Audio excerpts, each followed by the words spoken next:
Hey there, I'm Brittany Schroeder, and business and marketing are my jam. I'm here to walk you step by step through this crazy thing we call business. I'm a small town girl, chocolate eating, Diet Coke drinking mom, marketing guru, automation Jedi, and all around good time. This is your weekly dose of all things business and life, sprinkled with some fun. This is the Redefine Business Podcast.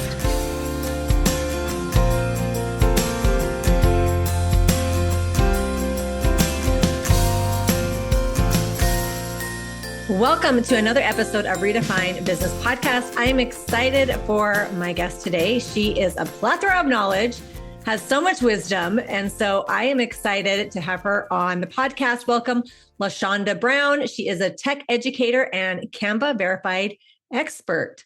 Welcome to the podcast, LaShonda. So happy to be here. Awesome. Well, we were chatting before we hit record, and I always think, gosh, I need to hit record right when we get on because we always miss such great stuff. But LaShonda was talking just about, what she does and, her business model, all the things. So LaShonda, will you tell my listeners who you are and what you do? So my name is LaShonda Brown. I am a tech educator located in the beautiful Blue Ridge Mountains of Virginia. And I love to share that because I think, especially in a world of tech bros, it's kind of, special to see a tech girl in braids in the woods enjoying nature. But that's truly my heart. Tech is my way of facilitating the life I want to live, which is not being tethered to my computer and getting my work done as efficiently as possible. And so, my husband and I started out in 2011 as entrepreneurs. And all of a sudden I looked around and I was like, wait a second. Been doing this for over a decade. I should probably start teaching people what I've learned instead of just being the person doing all the things. And I realized I have such a passion for teaching. Doing the things is fun, but helping people do the thing is empowering. And so I absolutely love that. My platform of choice is the YouTube because we own a video production company. And so video is our thing. But I do also love it because it helps you to leverage technology to create that face-to-face interaction. You in the world where you don't know if someone's real, someone's not, you're talking to a bot or whatever. When I go live on YouTube, people know I'm real. They know I know what I'm talking about and they feel comfortable and they feel like they can trust me. And so I would much rather go live on YouTube than obsess over copy and graphics and all the things. So that's where I show up on a regular basis. And honestly, I really do love what I do. That's awesome. And before we hit record, we were talking about tech because we both kind of share that love for like automations and tech. And we were sharing that, technology is a big obstacle for entrepreneurs because they don't realize all the tools that they have just at the tip of their fingers that can free up their time. Can you talk a little bit about what you see with, different entrepreneurs that you're working with? I think a lot of entrepreneurs are starting to wake up because of the obsession with ChatGPT, which I find hysterical because as a tech expert, I personally am rarely in it. I think I made an account like a year after it came out of sheer curiosity. But I think they're beginning to realize that, wait a second, tech can do some of these mundane tasks that I have been paying someone to do or that I've been forcing myself to do for years. And so I don't think that we're at a place where I feel comfortable saying that tech is replacing, bespoke professions like copywriters. Like someone asked me the other day, they're like, oh, do you think copywriters will cease to exist because of ChatGPT? And I'm like, heck no. I think they actually are going to grow in value because everybody's trying to use ChatGPT.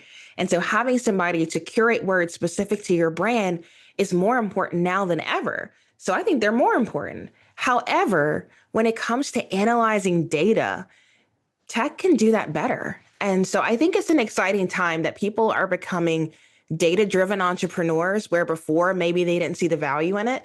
And so it's kind of cool that before people weren't using things like Zoom, but then, the world got put in timeout, everything shut down and people realized like, oh, video conferencing is a helpful tool. And so it's just funny to see how people are finally coming along to things I've been saying for years.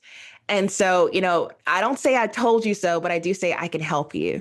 And so it's been fun to help people to get used to using that tech. Yeah. Well, and I think too, and this is something that I'm constantly saying too, it's not a replacement. It's a tool to help you. And as far as technology goes, you had kind of mentioned this, that how you like to show up live, like you use tech to take care of the behind the scenes stuff so that you can show up and you can, like, you build your brand because you are your brand. And it's something that I think is getting a little bit lost in the AI world, where people are using it as a replacement, not as a tool. Well, and I think the joy of tech too is this idea of when you're feeling inspired, you can leverage tech to just capture that. You can batch those emails, you can batch that social content, you can do work that your future self is going to thank you for. And I think that is wonderful. But if you're just using it to produce more for the sake of more, quantity is not helping anybody these days. People want quality work. And so it's like, I just don't see the point in just producing more because you can. I think you should produce thoughtfully because you care. And it's just really important to me that people understand how to use tech, not just in a way abuse it, because that wasn't the original intent. So it's just interesting to me. AI is such a scary conversation for a lot of people because they don't quite understand it. They don't know what these tech companies are doing with their data, and it can feel overwhelming. But the people that I see leveraging it, saying, I can get further faster with this tool, they're the ones that are winning. So I think not letting fear keep you from testing things out, but really kind of methodically take it one little bit at a time. You don't have to become a prompt expert. You don't need to download everybody's prompts. Just one tool at a time, it will make a huge difference. Yeah, I love that. Well, talk to us a little bit about your business model. How have you, grown into the place that you're at and the success that you are experiencing right now? Yeah, I think the first thing I have to let people know is number one, I have a team. And number two, it took me a decade to become an overnight success. So, you're seeing me position myself as an educator, but for 10 years, I was learning. And so I think it's really important to understand that it took time. I'm still refining every single day. I try to tweak a little something, whether it's my website or my bio or what have you, because I'm just constantly wanting to improve. But ultimately, I am that middleman where I stand between the big tech companies and the small business owner. And I say, okay, how can we get the most out of this subscription? These tech companies have spent all this money and all this time creating such a great tool, but if the small business owner doesn't know how to use it, it's irrelevant. And so what I do is I sign up for the free trials. I talk to the developers. I talk to the product managers. I talk to the CEOs.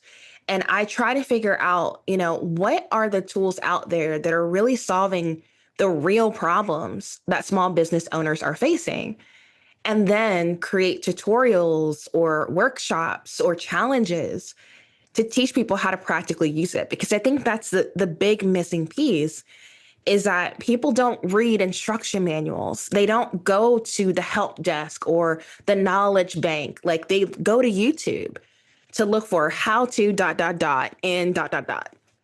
And so I want to be that person when they go and they type in that query. I want to be the one that responds with an answer that doesn't bore them to tears and shows them exactly what to do. And so I started with Canva tutorials because I had a marketing agency and people wanted to know how to do a few things.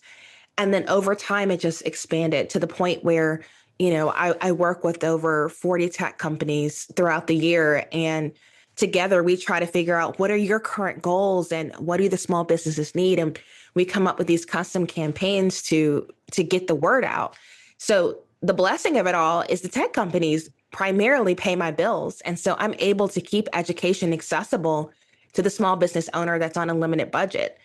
And so it's kind of like the best of both worlds where I get to show up and teach without worrying about what the call to action is going to be at the end. I can just show up and deliver value because I was paid to be there. And that model for me has been absolutely life-changing. Yeah, I love that. Well, and I think too, I think tech is really, it can be really intimidating for a lot of people. And we need people, that are breaking it down, like what are the books that they say, like Canva for Dummies or whatever, but really just like bite-sized pieces. And, tech is becoming more and more user friendly. I mean, really anything like it used to be like you'd have to learn how to code to do a lot of things in any program, but now these programs have really evolved and they're really like user friendly, but it's just taking the time to like understand the programs and all the features that they have. So I love that. One of the things that we were talking about before we jumped on the call is, and I wanted to just kind of touch on this too, is I guess pivoting in a way. We were talking about like Instagram, and you said that you get to your people through YouTube, but that's your number one, and number two, you have kind of decided to pivot away from Instagram, and I love that. And can you talk a little bit about like what you're working on now and what you're seeing?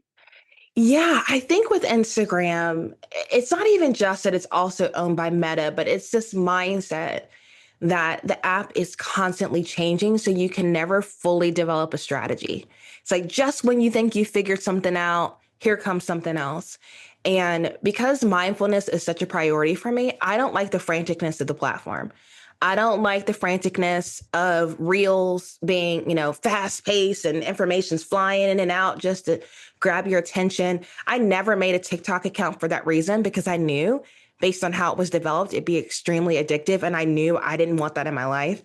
And so I have really begun obsessing over figuring out how LinkedIn works. A lot of the tech companies don't allow their employees to be on Instagram, but they can be on LinkedIn. And what I would start to do is just a very simple thing when these tech companies would reach out. I would copy their name and I would paste it in LinkedIn and I would ask to connect. And that was one of the greatest things I started to do because people in tech companies constantly change jobs. And so if you become friends with the people over the companies, you're going to start to see that they start to refer you. They switch companies, but then when they leave, they're like, man, it was great working with you at this company. Now I'm over here. Let's reconnect. Let me tell you what I'm doing now. And so that just started this kind of chain reaction of realizing my real audience is on LinkedIn. What I'm doing on Instagram is more supporting the small business owner and elevating other small businesses, which has its place. But my real thought leadership doesn't belong on Instagram. Nobody's going to Instagram to really have a deep thought. They want a recipe, they want a recommendation, they want to be entertained. And if my priority is to educate, truly educate, YouTube and LinkedIn are where I need to be. And even just the simplicity of you type a caption and you can paste a link. Who knew, right? A clickable link in a caption. And so for me, I'm like, okay, I got to figure this thing out. And then I need to build a curriculum to teach business owners that want to give up on the franticness of Instagram to give them a leg up on LinkedIn because it's a very different platform. And I have been shocked at how quickly I've made money on that platform versus Instagram because you can just be so straightforward. Yeah, yeah. I mean, and it's completely different. And I'm constantly talking to clients and saying, when especially newer people when they come to me, everybody thinks the default is go to Instagram. I feel like that, and I'm like, you know what? It's changing. It's unpredictable, and my advice is SEO. Like work on have some sort of searchable platform, whether that's your blog, YouTube, Pinterest, one of those. And the other one is grow your email list. Those should be your priorities. And then third can be like a social platform. But, for that reason where it's just so unpredictable and it's constantly changing and it has a short lifespan, Instagram does compared to some of these other ones that have the search engines built into it. So anyway, so you're kind of working on LinkedIn and trying to figure LinkedIn out and so that you can teach it. When will that curriculum, like what's the ETA on that curriculum? Yeah, so I want to do it in the fall, definitely before the holidays. And so I have been tracking everything, documenting everything. And I really want to have a unique approach to a LinkedIn challenge. So I use my brand name Bootstrap kind of as the beginning to like everything that I do. So it'll be a Bootstrap boot camp. It's going to be about LinkedIn. And so we'll have basic training before people start the challenge. And I think the reason why I want to do that is so often when people sign up for these challenges, they're so excited in that moment. And then they have to wait 2, 3 weeks because you're in a launch cycle before they can actually start to learn. And so I want people to learn right away. So as soon as people will sign up for the challenge, they'll get access to basic training and they can start to go through and audit their LinkedIn profile and start to make changes right away. And so that way we can go from that beginner stage to intermediate as a group. And I also have my own app, which makes life so much easier because I can do the live training in the app. We can do the community in the app, and we don't have to be even on a social platform to support each other in the challenge. And so it took me a year to develop that with the team at Uscreen, but having that tool makes my life so much easier because even when it comes to growing my email list, I can say, hey, if you want to get 5 YouTube workshops right now, just go ahead and download my app. You'll get instant access. Having your own app in the App Store and the Play Store, it's the most incredible lead magnet as a tech educator. And so I really want to double down in sharing that more because there's so much that we can do in that community. But ultimately, I want to get people off social media. As much as I'm teaching social media, Yeah, I yeah, think community really thrives off those platforms. yeah.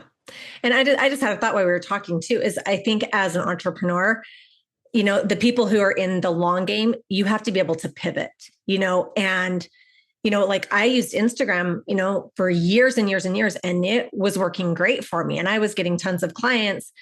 And I started a couple of years ago, I started to notice a shift and kind of what you were saying, where I wanted to bring back community. And so I started doing like live meetups, in, where I live. And I'm like, okay, if I want to stay in this game, I have to be able to pivot. You can't get stuck. And we have to remember that, like, if something is not working for us after a while, like, are you getting an ROI on this? If not, like, be open to change, be open to trying something different because, things are constantly changing and it's going to continue to change, and be able to pivot and don't put all your eggs in one carton because, it could be gone like that, and, diversify your communities too. So I love that. Well, LaShonda, tell my listeners how they can find you, how they can work with you, give them all of the details for that. Yeah, so of course you can go download my app, the Bootstrap Biz app in the App and Play Store. We have a community and I have 2 tiers. One is a workshop subscription, and that is $10 a month that you can sign up for directly in the App Store. And you can also become a member of the Bootstrap Creators, which is the content marketing membership. So I don't do one-on-one coaching anymore on a large scale. I take a few people every month. But that is a community of people that are service providers wanting to leverage content to grow their businesses. And so they're trying to grow on YouTube, LinkedIn, and Instagram. And so if you need support in that area, then that's the place to go. But yeah, you can always go to LaShondaBrown.com and just see what am I working on in that moment, because that's where everything lives. Awesome. Awesome. Well, thank you so much for coming on and just giving us some great info. I like to end all my podcasts with asking my guests 2 questions. So I'm putting you on the spot now, but the first one is, what is a pet peeve? I saw it today. This is so petty. I'm sorry. I do not like AI comments on LinkedIn. I know it's a robot. And especially if I know the person, I would rather hear from you. Like, I would rather just see an emoji than to see some type of robot respond to my posts. So please, if you've been thinking about it, do not use AI to respond to your LinkedIn comments. We can tell and we think less of you. Yeah. I actually had somebody on my show yesterday. I was recording and we were talking about AI and ChatGPT, that the dash, like when you see like the long dash. Oh, the M dash. Yeah. And this person was like, I actually used that before AI, and now it's ruined me because now, and I'm like, I know my copywriter says the same thing. She's like, why? Now everybody thinks that I'm AI and I actually use the long dash. So it's kind of funny. So that's so true. Okay. What is a simple pleasure? Just going outside. There is the sweetest little garden that is probably 20 minutes from my house. and it was donated to the community, and it literally looks like Alice in Wonderland. And it's just free. You can just walk around and it's just so precious. And I think, when you spend all day staring at a computer, sometimes you just need to get outside, touch some grass, and just be a kid again. And Yeah. so I was there yesterday just playing on the giant xylophone, playing like Happy Birthday with the mallets. And I was just so happy. Oh, I love that. So I think just having just green spaces to go to and get grounded after staring at a computer is just such a joy. Awesome. I love that. That is a good one. Well, thank you so much for coming on the show. And, go check out LaShonda. And she has a ton of great content. She is just a wealth of knowledge. So thank you so much. Thanks again for having me. Let's not stop the party here. Head on over to my Instagram or Facebook group, Redefine Your Business, and let me know your thoughts about today's show. I will see you again, same time, same place, next week.